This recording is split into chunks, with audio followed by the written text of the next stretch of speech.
everybody. Today we are going to discuss the chapter from English section poetry से है. The poem's name is Speak Up. This poem has been written by Faiz Ahmad Faiz. It was written in Urdu and it was translated by Shiv Kumar in English. अब थोड़ा सा इसके बारे में जानेंगे. फैज अहमद फैज एक पोइट है कश्मीर वैली से, कश्मीर से. Who was born on 13th February 1911, जो 13 फरवरी 1911 को पैदा हुआ था, and died on 20th November 1984, और 20 नवंबर 1984 को उसकी मृत्यु हुई थी लाहौर में एट एज ऑफ 77. तो बर्थ प्लेस उसकी जो है ये पाकिस्तान में थी. काला कौदर नरवाल है पाकिस्तान में. तो वहां पे इसका जन्म जो था ये हुआ था before the partition. India was not divided then into two parts, that is India and Pakistan. The creation of the Pakistan is from India. Bharat पहले एक ही देश था, उसके बाद इसका जब पार्टीशन हुआ, विभाजन हुआ, तो ये दो भागों में हो गया, that is India and Pakistan. तो this poem is written by Faiz Ahmed Faiz and this poem was written before independence. ये आजादी से पहले लिखी गई है. It was the last phase of the freedom struggle that was going on. ये अंतिम चरण था फ्रीडम स्ट्रगल का जो भी चल रहा था. तो उसी दौर में ये फैज अहमद फैज जो रेवोल्यूशन था, जो एक क्रांतिकारी था, इसने ये पोइम जो है speak up, poem speak up, इसने उस समय ये लिखी थी. किसके लिए लिखी थी? In order to awaken the countryman, अपने देशवासियों को जगाने के लिए कि वो जागे. Awaken and speak but they want to speak up. जो वो बोलना चाहते हैं वो अपनी आवाज को, इनर कॉन्शियस जो है अंतरात्मा की आवाज जो दबा करके उन्होंने रखी है, उसको कहें जो वो कहना चाहते हैं. Mean against the British rule. India was under the British rule before 1947. 1947 से पहले भारत जो था ये अंग्रेजों के अधीन था. The British people committed so many atrocities on the Indians. They treated the Indians very badly and the people of India were suffering due to their cruel administration. अब उनकी जो cruel administration थी, जो unjust rule था, उसकी वजह से the people of India were suffering. Bharat के लोग उससे बड़े परेशान थे क्योंकि अंग्रेज जो थे इन पर अत्याचार करते थे. तो उसके बारे में ये फैज ने उस समय जे अपने कंट्रीमैन को ये पोइम लिखी थी और उनको अवेकन करने के लिए, उनको जगाने के लिए कि वो जागे और वो भी अपना कंट्रीब्यूशन जो है ये इसमें दें इंडियन नेशनल मूवमेंट में. भारत का जो आजादी का आंदोलन चल रहा था, तो इसके पहले बहुत सारे आंदोलन चले थे. जैसे महात्मा गांधी ने क्विट इंडिया मूवमेंट ये 42 में चलाई थी, 1942 में. ये सत्याग्रह मूवमेंट चलाई थी, ठीक है, और इंडियन नेशनल मूवमेंट ये जो चल रही थी। तो there were so many movements in India that were launched in order to free the country from the clutches of the British people. तो अंग्रेजों की दास्तां से, उनकी गुलामी की जंजीरों में भारत जो जकड़ा हुआ था, उससे ये इनको भारत को स्वतंत्र कराना चाहते थे। तो उसी दौरान, उसी वक्त ये फेज ने ये पोइम लिखी। तो आओ इसके बारे में थोड़ा हम डिस्कस करें। The poem is speak up. Speak up का मतलब होता है जोर से उच्चारण करना, जोर से अपनी आवाज से कहना, मीन बोलना। जहां पे लाइनें आती हैं, मैं फर्स्ट स्टैंजा इसका पहले ट्रांसलेट करूंगा 1 by 1 और आप पूरा कंसंट्रेशन के साथ इसको ध्यान से देखिए। Speak up, for your lips are not sealed and your words are still your own.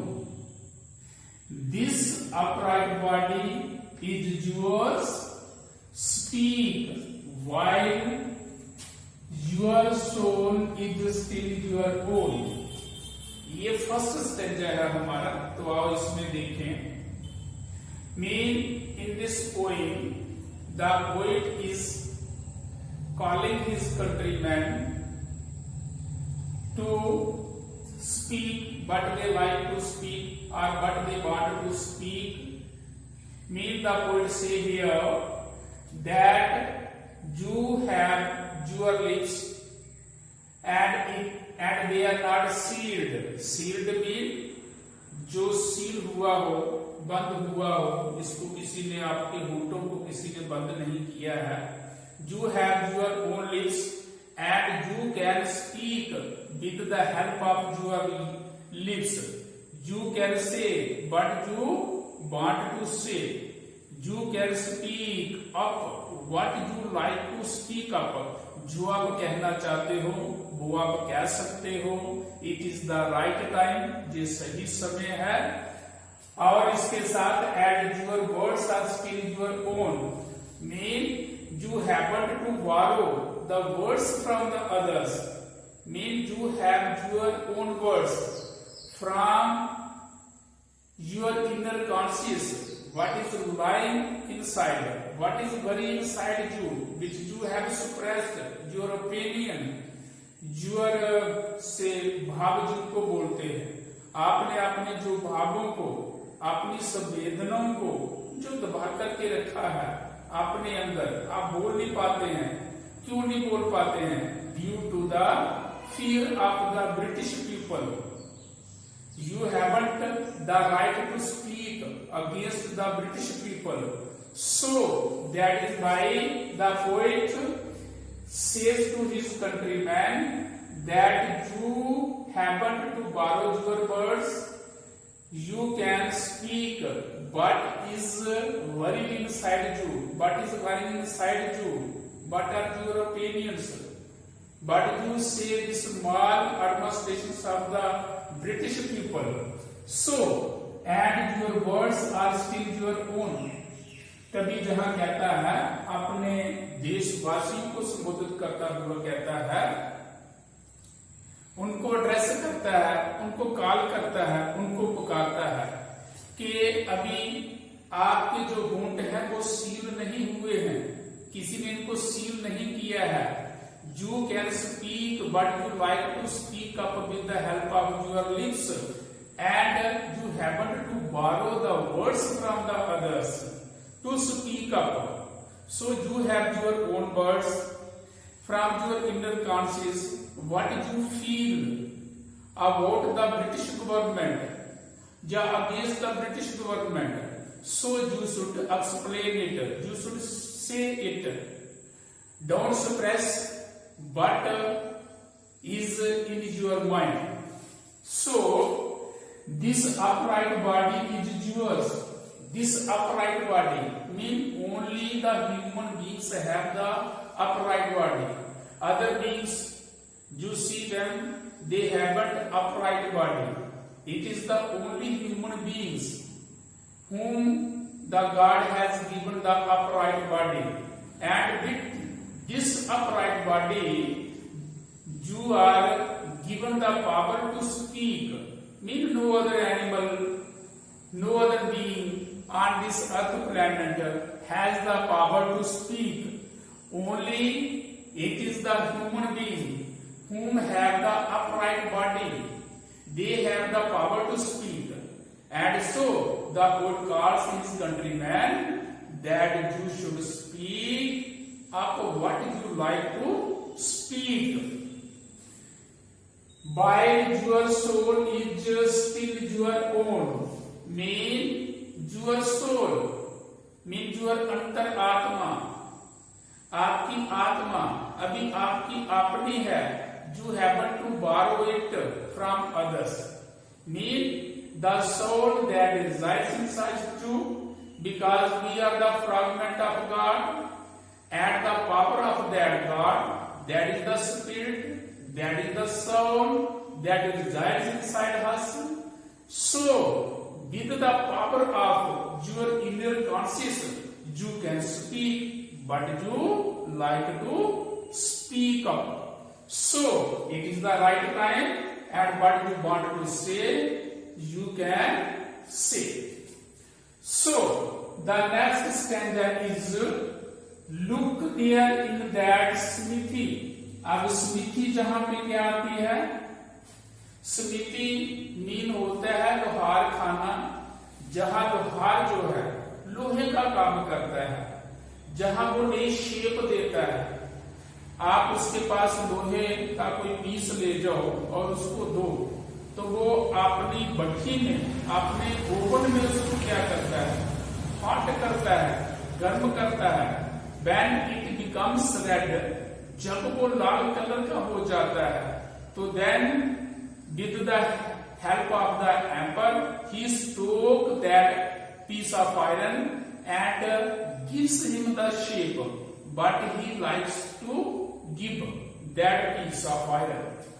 तो लोहार जो है अपनी भट्ठी में लोहे को तपा करके, गर्म करके, लाल करके, उस पे हथौड़े की चोट लगा करके उसको जो भी शेप देना चाहे, जो भी उसका आकार बनाना चाहे, वो उसका आकार बना सकता है.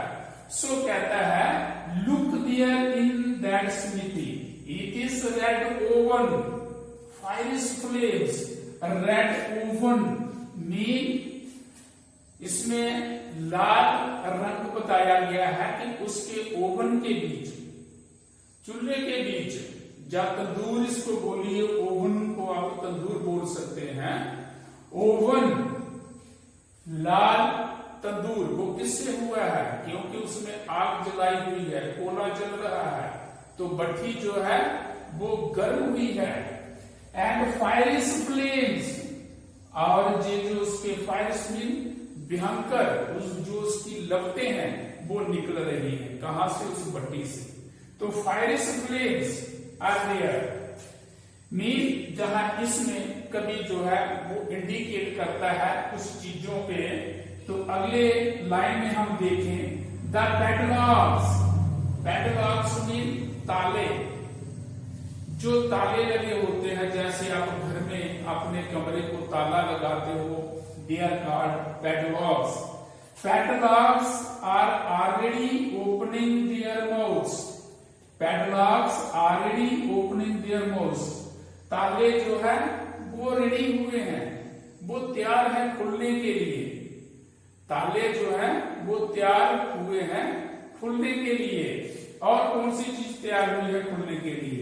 एंड ईच फैटर, फैटर जहां आती है, ये जंजीर, चेल्स, जिनको आप बोले बेड़िए बोले. आपने कभी किसी कैदी को देखा होगा तो उसकी पैरों में, जिसने संगीन जुर्म किया हो, तो उसके पैरों के बीच भी बेड़िए डाल देते हैं, गले में भी डाल देते हैं, चेन्स उसको डाल देते हैं. मेन उसकी फ्रीडम जो है ये स्नैच की हुई है, उसकी स्वतंत्रता को छीन लिया गया है. उसके ऊपर गुलामी की जो जंजीरें हैं ये डाल दी गई हैं. तो ये होता है फैटर. फैटर का मीन जंजीरें, चेन्स, या बेड़ियां जो भारतवासियों को, इंडियन पीपल्स को जो डाली हुई थी, किन्होंने? अंग्रेजों ने। तो ये जहां पे संकेतक है स्किर्टिंग अराउंड, जो लगभग टूटने वाले हैं, स्किर्टिंग अराउंड जो लगभग टूटने के करीब है, बेड़ियां भी टूटने वाले हैं, ताले खुलने के लिए तैयार है। तो इसका मतलब देयर इज चेंज, अब चेंज आ रही है, परिवर्तन आ रहा है। तो भारतवर्ष जो है ये परिवर्तन की ओर है। तो इसलिए कभी कहता है कि आप भी अपने इसमें कंट्रीब्यूशन, अपना सहयोग इसमें आप भी दो। Join the hands with the other Indian people who are fighting against the British rule, जो दूसरे भारतीय हैं जो ब्रिटिश रूल के अगेंस्ट ये जद्दोजहद कर रहे हैं, स्ट्रगल कर रहे हैं, तो उनके साथ आप भी अपना ये योगदान जो है वो दें। तो मेन कहने का जहां speak up what you like to, what you want to speak, आप बोलिए, आप कहिए जो अंदर की आपकी आवाज है, जो आप महसूस करते हैं कि इन अंग्रेजों ने हमें गुलाम बना करके रखा है, हमारे देश पर हमारी धरती है, हमारी मातृभूमि है, लेकिन इन लोगों ने, अंग्रेजों ने हमें दबा करके जहां गुलाम बना करके रखा है। तो उसके अगेंस्ट उनका जो रिप्रेशन है, उनका जो ऑपरेशन है, उसके खिलाफ आपको अपनी आवाज को बुलंद करना है। You have to raise your voice against the cruelties of the British people, because the British people they were treating Indians very badly. तो भारतीयों को वो बहुत ज्यादा तंग करते थे, उनके साथ अत्याचार करते थे उनके ऊपर। सो मीन जहां पे ये जो लाइनें हैं, इसमें एक पोइट जो है एक सिंबॉलिक फॉर्म है, एक सिंबॉलिक फॉर्म में इसको ये दर्शाता है, इनके साथ करता है। जहां पे अगर आप देखें look there in that smithy, जहां स्मिथी जो है किसके लिए उन्होंने दी है? जो लोहार खाना है। Smithy for what? Smithy is the symbol of, smithy किसका सिंबल है? लोहार खाना, मीन फ्रीडम स्ट्रगल के लिए। Smithy is the symbol of freedom struggle that was going all around और every nook and corner of India, जो हर कोने में भारत के इर्द गिर्द ये जो चल रहा था संघर्ष, स्वतंत्रता संघर्ष चल रहा था, जो उसके लिए जो उसका सिंबॉलिक फॉर्म में कवि ने इसको दिया है कि लोहार खाने की जो भट्टी है उसकी तरह। ठीक है, तो here smithy is the symbolic form और smithy is the symbol, smithy is the symbol for the India's freedom struggle, भारत की स्वतंत्रता के लिए ये जो संघर्ष था, ये सिंबल उसके लिए पोइट ने जहां पे स्मिथी जो है ये यूज किया है। The next is red oven, अब तंदूर है जो जिसमें अग्नि जल रही है, जो बिल्कुल अंदर से लाल हो गया है। ठीक है, जैसे लोहार की भट्टी जब तपती है तो पूरी गर्म हो जाती है, लाल हो जाती है। तो जहां पे ओवन क्या है? ओवन ये सिंबल किसका है? ये चिन्ह किसका है? ये प्रतीक किसका है? ये किसको दर्शाता है? ये किसकी तरफ संकेत करता है? ये किसकी तरफ इशारा करता है? Oven indicates the heat of the oven, the heat that is generated by the deaths of the martyrs, जहां पे जो अपने प्राणों की आहुति, those people who were sacrificing their life for the freedom of the country, जो लोग भारत की स्वतंत्रता के लिए अपने आप की प्राणों की आहुतियां दे रहे थे, जी ओवन उनके लिए है कि प्राणों की आहुतियां को दे रहे हैं, तो ओवन उसके लिए सिंबल है। जिन देशभक्तों ने, जिन देश के वीरों ने, नौजवानों ने अपनी प्राणों की आहुति दी है, जी उनके लिए संकेत करता है, जब ओवन उनका एक प्रतीक है। नेक्स्ट आता है फायरिंग फ्लेम्स। फायरिंग फ्लेम्स होते हैं भयंकर फ्लेम्स होते हैं, उसकी जो लपटें निकलती हैं, जब आग आप जलाते हो तो उसकी जो बाहर लपटें निकलती हैं, ऐसे लपटें निकलती हैं, तो उनको फायरिंग फ्लेम्स। तो फायरिंग फ्लेम्स जहां पे क्या आ गया, the voices of the people, the voices of the people, लोगों की आवाजें हैं। Those people who are raising their voice against the British rule mean they haven't the power to tolerate anymore now। अब उनकी सहन शक्ति जो है ये खत्म हो चुकी है भारतीयों की, और वो अंग्रेजों को भारत से बाहर भगाना चाहते हैं। They wanted to India a free country, वो भारत को एक स्वतंत्र देश बनाना चाहते हैं। फायर फ्लेम्स जहां पे क्या कहता है, the voices of the people, लोगों की आवाजें, those who were the Indian people, those who were raising their voice against the British people or against the British system, जो अंग्रेजों के विरुद्ध वो अपनी आवाजें उठाते हैं, तो that is the meaning of fires flames। The next is padlocks are already opening their mouths and each paddle is skating around, mean it is the time of change। कवि कहता है, the poet calls upon his countrymen and inspires them, और उनको प्रेरित करता है, mean उनके बीच feels the feeling of, किसकी फीलिंग को उनके बीच भरता है, किस तरह की, कि वो भी खड़े हो जाए। They should also stand with their countrymen, वो भी अपने जो भारत के लोग हैं जिन्होंने मूवमेंट में, आंदोलनों में हिस्सा ले रखा है, in order to free the country, Bharat को आजाद कराने के लिए। So it is the time of change, अब परिवर्तन का समय है। And they should also add their contribution in this freedom movement. So जहां padlocks are already opening their mouths and each paddle is skating around, mean paddles and locks they are put in the oven।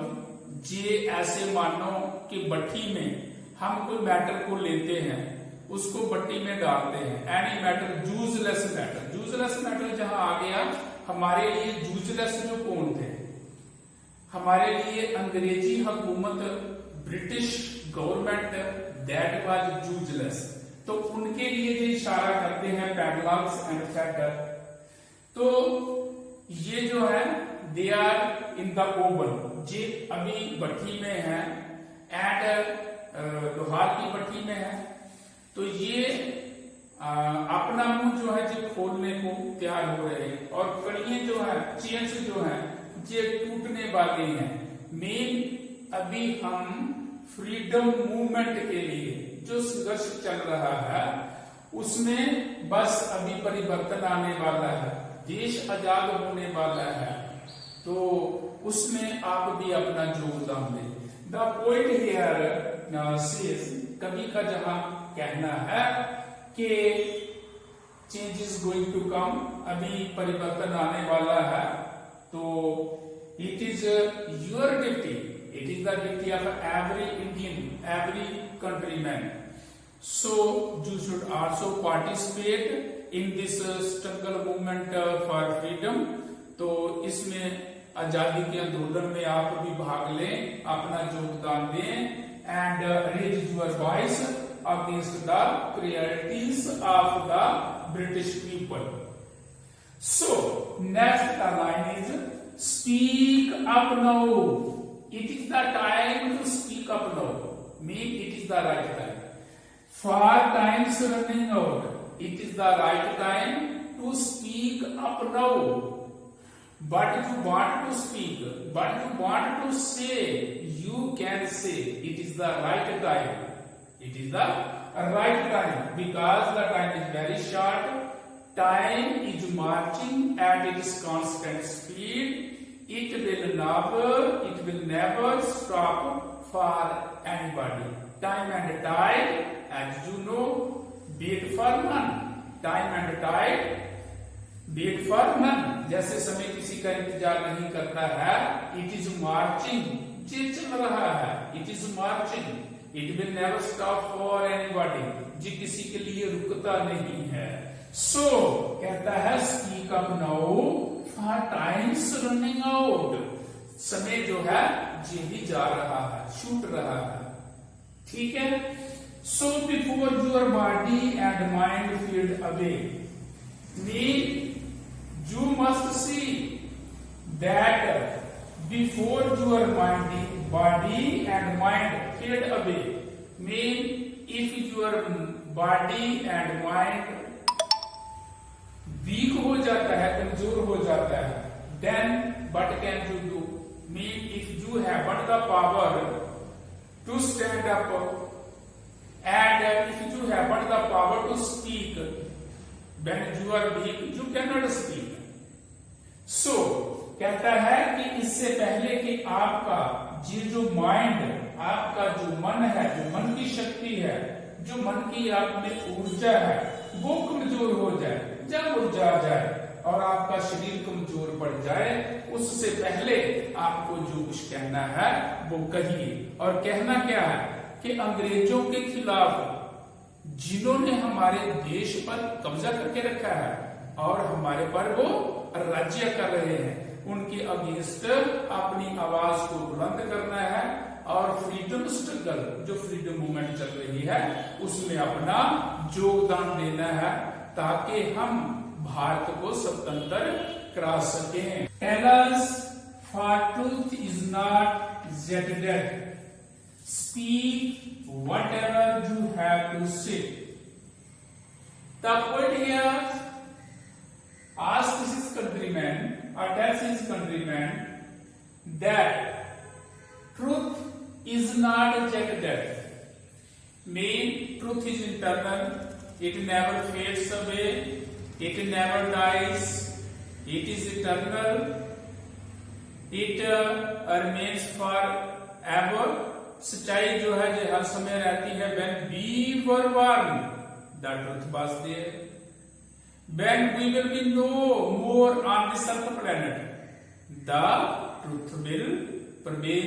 The truth will exist, and so it never fade away.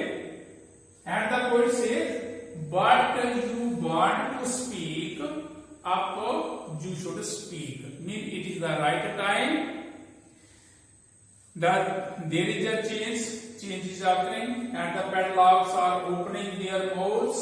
The fetters are also skipping around, and it is the right time to speak, to add your contribution for the freedom struggle in order to free the country.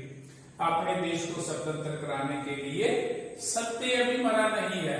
ये बता दें किनको?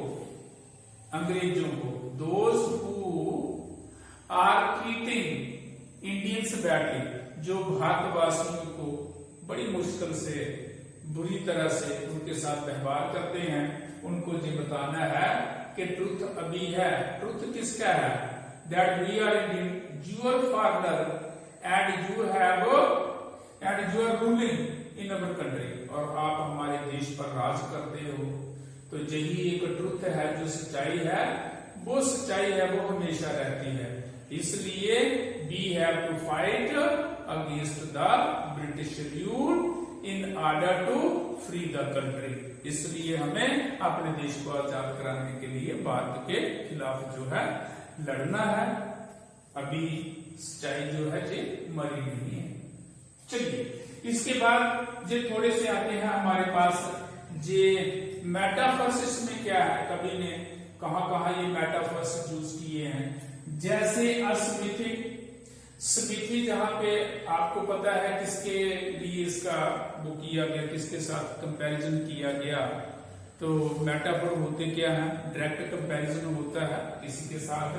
तो जिस struggle के साथ इसका comparison किया गया कि the Indian people that was struggling for the Indian freedom, जो भारत की स्वतंत्रता के लिए संघर्ष कर रहे थे, तो वो स्ट्रगल के लिए स्मृति का जो सिंबॉलिक फॉर्म में यूज किया है। ठीक है, तो ये आ गया मेटाफोर। ओवन जो है ये किसके लिए है कि the Indian people those who have sacrificed their nation, जिन लोगों ने अपने प्राणों की आहुतियां दे दी है in order to make the country free from the clutches of the British people, अंग्रेजों से की दास्तां से भारत को आजाद कराने के लिए। तो ओवन उसके लिए इसका कंपैरिजन किया गया। तो ये भी एक मेटाफर है। फायर फ्लेम्स जो हैं, ये फ्लेम्स ये किसके लिए हैं, the voices of the people, इनके साथ कंपैरिजन किया गया। तो ये वहां पे उसका एक सिंबॉलिक फॉर्म में बताया गया, ये भी मेटाफर है। और इसके साथ पैडलॉक्स ओपनिंग देयर माउथ्स, तो पैडलॉक्स जहां पे क्या है, ये भी एक सिंबॉलिक फॉर्म है जो कवि ने बताया है। इसका जो कंपैरिजन किया है किसके साथ किया है कि आजादी जो हमें बेड़ियां डाल के रखी हैं, फेडर्स एंड ये पैडलॉक्स एंड फेटर्स, ये जो है ये कड़ियां जो है बेड़ियां जो हमें डाल के रखी हैं, ताले लगा के रखे हैं, ये भी क्या है, ये मेटाफर्स है। तो I hope that you have understand this lesson clearly, and if you have any query or any doubt, you can ask me on telephone or clear your doubts with the help of your teachers. So that's all from this lesson. So next आगे फिर आपके लिए कोई video इसी तरह से 10th English poetry और general instruction से आपको लेकर के आएंगे। Wish you all the best.